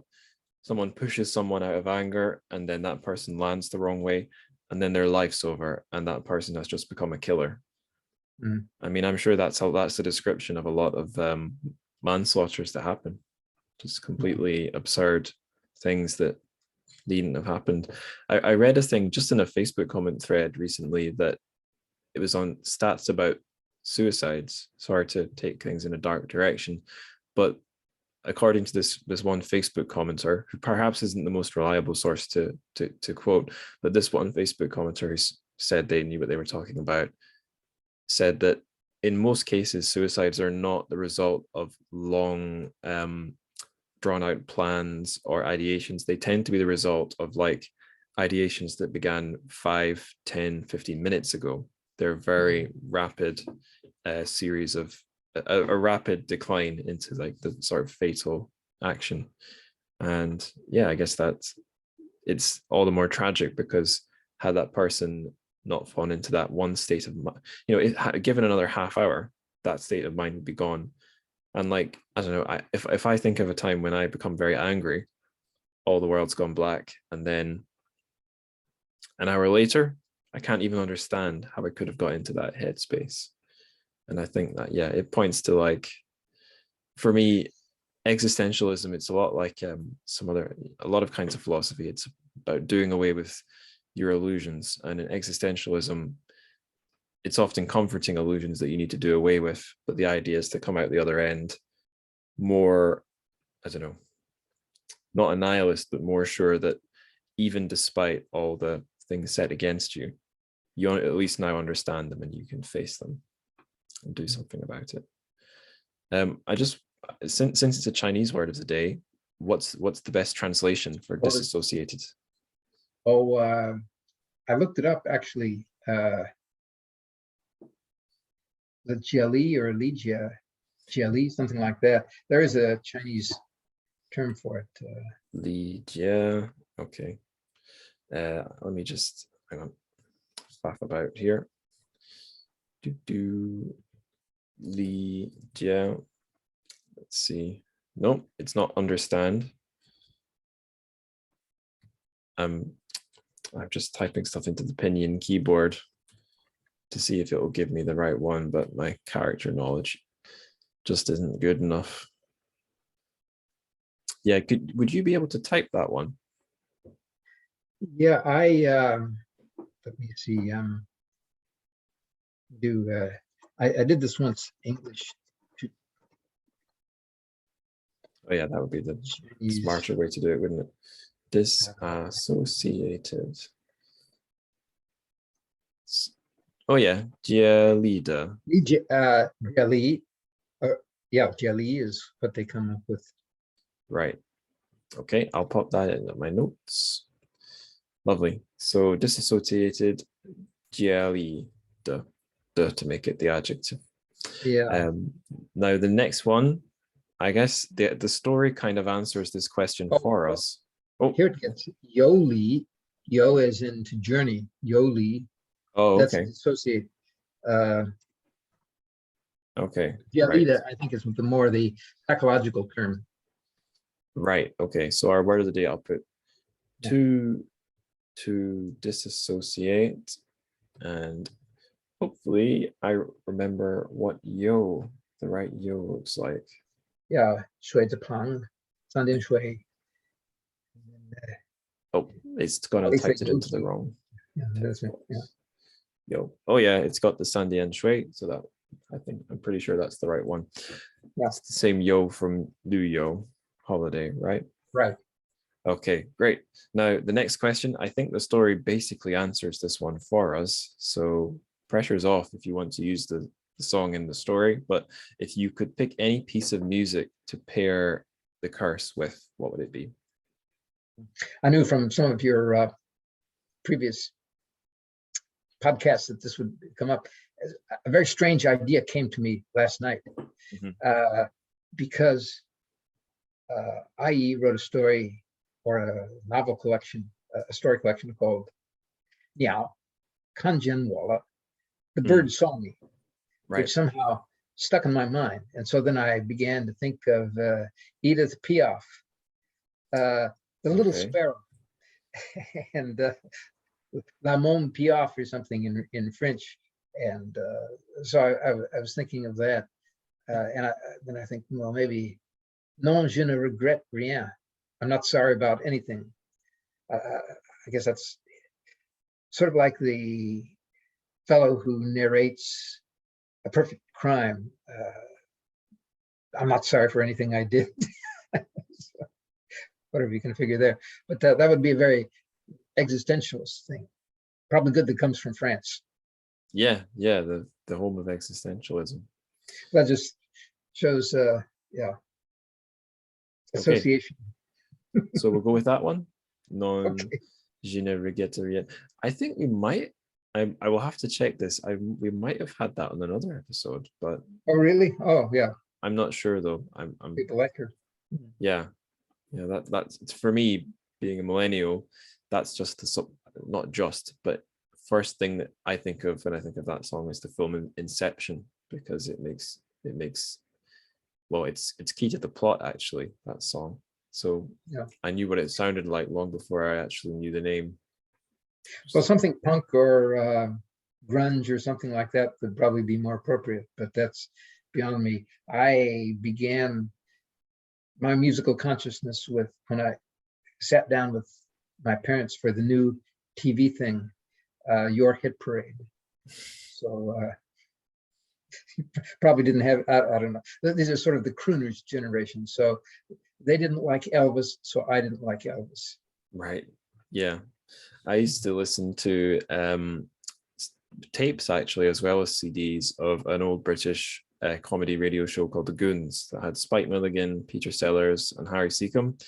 And they would, a big part of the show, definitely every episode, at least once, often several times, they would be parodying or mocking the other radio shows of the time. So they would say, if they wanted to mock some contemporary music, they'd say, and now here's what's on the hit parade. And as like a 10-year-old boy, or yeah, 10-year-old boy, the hit parade, what is that? And then I realized, oh, it's just the hits. It's the top 20, but that's where the, I guess the hits is just the contracted form of the hit parade. Yeah, the authors of the singers of the 50s, Dorothy Collins, Snooky Lanson, Giselle McKenzie, not all of which my parents liked, I have to admit. And I will give credit to my father. He always thought that Frank Sinatra should have retired much earlier. So they did have some taste. Okay, excellent. I realized for my next, oh no, I need to do my musical pick before I start getting onto the bonus question. Right, so I did pick something a little bit more punky, although the song itself is probably more grungy than punky. So the band is Converge. They are as if you could call them one thing, a hardcore punk band, except extremely. They have pushed the label as well early in their career. They pushed the label as far as they could go with like how fast, how aggressive, and how ruthless can it be without with keeping the cartoony thing to a minimum. They're a little bit more adult than, say, I don't know, some of the other bands in the genre. They tend to get acclaim. They've done a collaboration album with musician Chelsea Wolfe that's getting them into like newspapers like The Guardian. So it's a highbrow choice I've gone for here.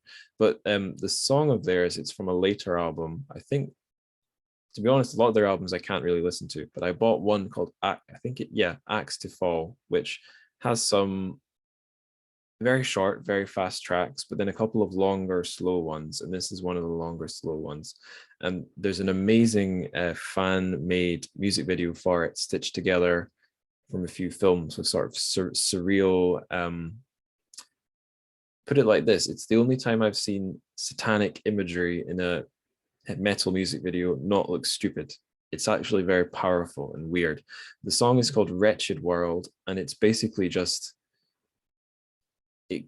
it's not describing a fantasy world. It's just describing everything wretched and sad and heartbreaking about our own world, but in a sort of a drudging dirge sort of a fashion. It's like mournful. It's got a strange, the blackest version of bittersweet you could imagine. Like the one solace you have in the wretched world is that you're going through it with everyone else. And yeah, I think it would work if you were making a film of this story, especially the quieter parts, because it does build at points. But yeah, that's what I'd pick. I'll have popped a little 30 seconds of each of these tracks for the listeners, so they'll they can listen to a beautiful, beautiful French voice, and then they can endure 30 seconds of depression from Converge. Now, my next one, it's a bonus question for Patreon. I actually forgot to write this one, so I'll have to think of it off the cuff right now. Let me see.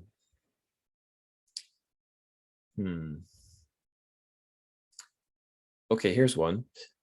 Which real world, if you could set IE into writing either a fiction or non-fiction book about a real world criminal, could be a serial killer, could be someone else, who would you commission him to write about? I don't know. Jeffrey Dahmer. Who's that? The cannibal. Oh. I don't know. Every time I Google myself, not that I Google myself very often, Jeffrey Dahmer is about the first thing that comes up. He was a cannibal, I don't know, from Milwaukee or something like that. Seems to go along with the idea of chopped up body parts and things like that. Right, meat. And what do you think IE would? What kind of angle do you think IE would take for that book? I think it would be a string of crimes from one place to the other without much thought as to why he wanted to do it. I don't know. I was trying to think. I would probably go for. I mean, I probably, this is if someone asked me name a serial killer in conversation, this is the one I go to. But I think he's possibly still the most successful, in quotes, in the world, and he was a guy called Harold Shipman. Have you heard of him? No, I don't think so. Yeah, I think he's the world's most successful serial killer. He was a British GP, and unfortunately, it's easy to work out the motivation in his crime. It's not random at all. He was he would sort of get, well, he would use his role as a GP to earn the trust of elderly patients, especially ones with lots of money or a house. Oh, I think I did read about this. Yeah. Yes. Yeah. So I wonder if it's almost too straightforward for IE, because it's very clear to see what he's doing. And he was not from the underbelly. This is a guy who must have amassed a lot of wealth over time. You may have heard of, oh, excuse me. Oh, no, sorry. Have you heard of Mrs. Compton Brophy here of Portland, Oregon? No. She was a romance novelist, I think self-published though. She wrote an essay on how to murder your husband, and then she murdered her husband, who was a culinary chef at the Oregon Culinary Institute, where I used to eat from time to time. It's been closed down, not due to that reason, but due to COVID and so forth. And yeah, it was interesting. She was convicted. She had a very clever plot. She had a ghost gun, I think, but ordered a barrel, which she switched out so that the ballistics would differ from, and then she threw away the barrel. But she was captured on a surveillance camera, and they found her circling just before the murder. Rather tragic. That does sound a bit more like an IE story. Yeah. Something about the weirdness of, the self-published author. That is quite a tragic, pathetic figure. Is it not? Well, I'm being mean, but I'm sure a lot as a guy who has put his own ebooks up onto the Amazon Kindle store and seen them garner 1 or 2 sales every year. I feel like I know a little bit about living, what it's like to live in an absurd universe. So yeah, it's a weird place to be in, doing that with your life. I guess I'll close the bonus question there. I think that'll do nicely. I'll take us to our final questions. So I think we've kind of answered this one through our conversation, but if our listeners want more like The Curse, where could we point them? Well, other books by IE are being translated. One will come out soon. Two Lives, it takes lots of patience to go through. You have to read each story twice to really figure out what's going on. And that has just been out for a couple of years. Chinese literature, other than ones we've mentioned, like The Untouched Crime and so forth. I'm trying to think. Zǐjun's. For corruption, the Mung book. What is it? The novel about red dust. Dancing Through Red Dust. Dancing Through Red Dust. Yes, that was entertaining. It was a bit wearying because it went on. It's kind of reminded me of a late Qing muckraking, or Hei An, or Hei Mu, one crime after another, countenanced or actually created by lawyers and judges conspiring with each other, setting people up. That's sort of a run-on novel. I don't think it was published by a major publisher, but that might be more interesting for people who are interested in corruption than In the Name of the People, if that is available even in English. I don't know. I can recommend one very good book all about corruption, and it's called Corruption and Realism in Late Socialist China: The Return of the Political Novel. So yeah, I had to Google it to remind myself of the name, but yeah, that's Jeffrey's own book on exactly the topic. It's, I guess if you have academic access, that might be the best way to get it, because it's from an academic press. But I honestly really enjoyed reading that one. It was, like I said, there was one. The advantages of being in a small office.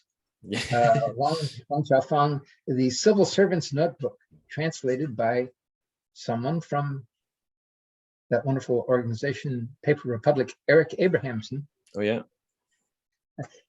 Oh yes. We discussed it once in an email, and I think even he doesn't recommend it. I think one of the chapters is narrated by the chair in which the corrupt officials Pigu what do they call it? Ars But or but os in yes, in English. what would I call it? In Scottish, I'll give you the Scottish. Ears. Yeah. Okay. Yeah. So yeah. Ears literature. Wonderful. That takes patience to go through. But right. I appreciate him. The civil service. Having undertaken it. He, Eric Abrahamson, I think he, according to one report, recommended to the Chinese government that the delegation of writers who would come in 2015 to the Book Expo America thing. There was a group. He himself gave a talk. I'm sorry I didn't listen to it, but that's where I got to meet Ai. There were lots of associated things going on, and it was a really good group of authors. Ai was one of them. Bi Feiyu, Liu Zhenyun, Su Tong. Very few women writers. Sheng Keyi was supposed to come, but she couldn't come. I think she had written some things that got her in trouble. Fang Fang, I guess not the Fang Fang who's famous now. No, Lan Lan, I think, a poet came. And there was simultaneously, the International Pen had a, what would we call it? A protest featuring Jonathan Franzen, and Mung, I think, was there somehow. Yeah, I think I've heard about this one. Yeah, it was a big chance for China to come onto the scene, but they really blew it. They had enormous, I think it was 250,000 square feet of exhibition space. It was mostly Japanese war crimes against China, Xi Jinping biographies, and lots of children's books, not children's literature like Helen Wang has introduced us to, but primers, language learning books for the overseas Chinese market. And it was just, it was not, there was an entrance fee and it was all spread out over 5 days. So it was quite a disappointing thing. But there were lots of meetings on the side where, as at the China Institute, where we got to see some people. And I guess Eric can claim some credit for the relatively good authors that were chosen. Yeah. I think he was one. It reminds me a bit of, again, a very early episode of the show where I recounted my experience at the London Book Fair, where I just shamelessly tried to find as many Chinese things as I could. And yeah, I had a few really quite nice conversations with some of the people at the stands, but glancing around the shelves, looking at what books they had there for people to look at, yeah, it wasn't very impressive. Educational the kids' stories were some of the more interesting ones because they at least were stories. Everything else was sort of, I think, like foreign languages press, translations of various classics, then lots of very sort of Communist Party self-history sort of stuff. Just, nothing that was really going to grab anyone. And I think that the event you're describing, I met Murong Shuetsun once in London, and I think he talked about a few different things that would definitely be in his avenue, sort of being a disappointed dissident sort of things. And I think he did maybe mention that one, that that it was a unimpressive handling of a great opportunity. But it's nice to know that you said that there were at least some interesting authors. That's were cool. Some good authors. Liu Cixin supposedly was going to have a science fiction session. I'm not sure whether, not at this organization, but on the side. There were so many different events on the side, and there seemed to be a Chinese A list and a B list that I could never figure out. And but Liu Cixin was, I think, just about simultaneously going to be there for the Nebula Science Fiction Awards in Chicago that year. He had got an award the year before, and I guess was showing up a year afterwards, to make an entrance. I don't know whether he ever made it to New York or any of these things or not. You can read about at least one of his visits to New York. There's a quite wonderful article. I'll send you the link I think I forget if it's the New Yorker or the New York Times, but it's by oh, that's terrible. Why have I forgotten? I follow this. It's like the one journalist I follow on Instagram. Hang on a second. I'll just look it up. It's called Liao Cixin's War of the Worlds. Jiayang Fan, I think she's called. Yeah, it's the New Yorker by Jiayang Fan, and she's a Chinese American journalist. And when he was on one of his visits to the States, he was in New York. He was there to collect a prize, and she, I guess, followed him around for a day or two. They chatted about stuff. She noted lots of his observations about bits and bobs, and it's a very fun read. It's an interesting portrait of the guy and his trip. But yeah, I realize we're venturing off the track again. So on to the last question, which is, what are you reading just now? Oh, well, right now, frankly, I'm reading my own prose prior to getting it copy edited for the University of Hawaii Press. My book that I introduced there leads on detective novels set in China, but not made in China. So no, I have a whole lot of books here that I have to read. Oh my goodness. My wife has recommended a novel by Russell Banks, which I started reading. I start reading things and then get distracted by somebody recommends something else. I'm right afterwards. I'm going to read something by a Singaporean writer, Kirsten Chin, or Chin. I don't know how she pronounces it. Chen, called Counterfeit, which sounds like it might have some crime aspects to it. Another book that I want to get back to, can't remember the author. It's a big book translated from a Middle Eastern language, I suppose Arabic. The Book of Impostures. Book of Imposture. That was a really interesting book. It was a really creative translation, as well as lots of footnotes for the academics, and lots of good things to read that I just. It's too bad I'm a very slow reader. Yeah, I'm an okay reader, but my problem is sitting down and finding the time. And when I do have the time, not just grabbing my phone and scrolling, I think that is a problem for me. What I am reading just now, though, is, well, it's a big book, so progress is sort of by its nature slow. I'm reading it's one of the authors is a guy that we both met in Leeds. It was Chen Qiufan. It's his joint book with Kai-Fu Lee, 2041, AI 2041.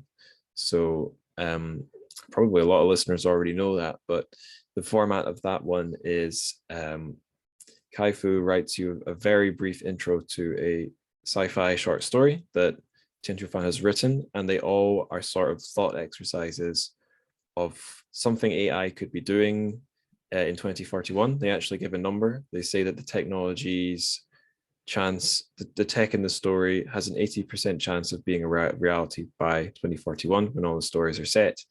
And by the end of the story, Kai-Fu Lee, who is he's a man who works in business, really. I believe he's from Taiwan, but he's worked for a long time in Beijing in the world of AI and tech. And Kai-Fu after Chen Qiufan's story, Kai-Fu will write an essay that sort of analyzes the technology, talks about it, explains it, and then goes into the technical problems, some of the moral quandaries. And it's a very interesting book. It is weirdly similar to stuff I look at in my job right now. I'm in an industry magazine for the pharmaceutical industry. And being an industry magazine, people I interview, people who write in essays, are not out to tear the whole business to the ground. It's not, so they don't write critically about the industry very often, and they use a weird sort of business language. They have all this vocabulary that I don't see anywhere else, like the word revolution as a verb, revolutionize. Is it? Yeah, revolutionize. That's all over the place. So it's weird. It feels weirdly similar to being at work, because Kai-Fu he does sort of pay lip service to the the problems and the implications and the critiques, but really it's a book about AI by a guy who loves AI. And without Kyofan's stories, I don't think I'd get through it. But they bring, I mean, it's not quite this simple. It's more of a yin and yang thing, but really it's the story shows you the problems, and the essay gives you the problems versus the potential benefits of the technology. So it might be disappointing for some who are looking for a more conventional sort of sci-fi dystopia. It's a bit more level-headed than that. The stories are less strange and weird than other Kofan stories I've read. They feel more like thought experiments than like something like Year of the Rat. But it's pretty different. You can definitely give it that. But that's what I'm reading. Yeah. Yeah, there's been all sorts of consideration. Ordinarily, we like privacy and human rights and things like that. I've seen some people, of course, like universal surveillance as a means of controlling crime. But now I've seen a certain backlash in the US. The idea is that China has, it's sort of a Cold War mentality. I don't know how you can get out of it, really. If China selects us as an adversary, China has a great advantage in AI because it has all this data. Facial recognition, now voice prints, information collected in restaurants and stores and so forth, street scenes. So enormous amounts of data that can allow very discriminating algorithms. So how can North America and Europe catch up? Well, they've got to perfect their AI, or else they'll be left behind. You know, you get into this, it's almost like a new thermonuclear race, right? You keep going further and further, but it becomes more and more anti-humane in a way. So I don't know how to resolve these kind of things. Yeah, not funnily enough, Kaifu's other book is called AI Superpowers, and it is about the US and China. And I feel that, again, my job sort of mirrors this, not so much in US-China rivalry, because the pharmaceutical industry in China is not on a sort of Western country level in terms of its development, except in cell and gene therapy. There it is essentially not in a race, but on a par now with the US. But the thing my job does underline for me is that, yeah, the US really is, how can I say this?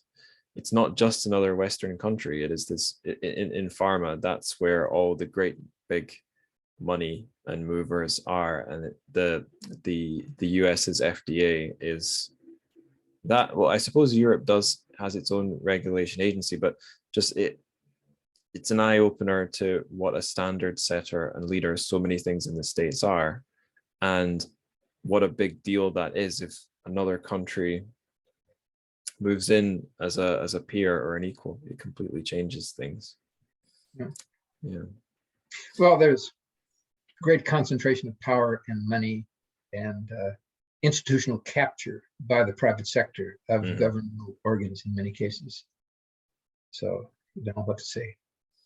Yes. No need to say anything. I think it speaks for itself. Yeah. Okay. That is our lot.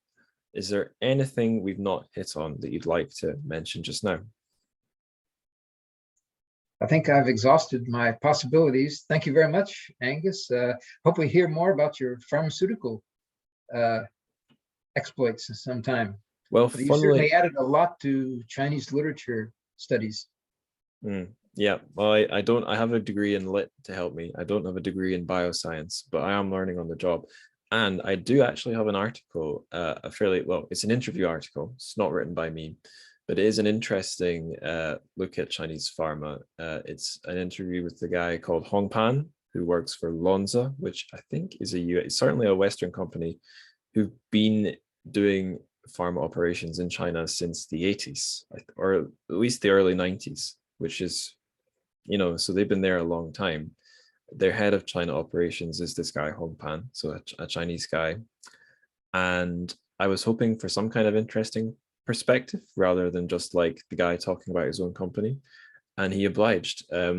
He even told us like a breakdown of like the 5 regions of the country, which are the different pharmaceutical hubs and what their specialities are. So one for the geography fans as well as the bioscience fans. And yeah, it's just fantastic for that. There's so many cities, so many provinces, you can combine them into all these different corridors and hubs. It's a cartographer's dream. But yeah, I will actually bring things to a close now. So Jeffrey Kinkley, thank you so much for coming on the show. It was just as fun as I hoped it would be. Thank you, Angus. I enjoyed it too. Great.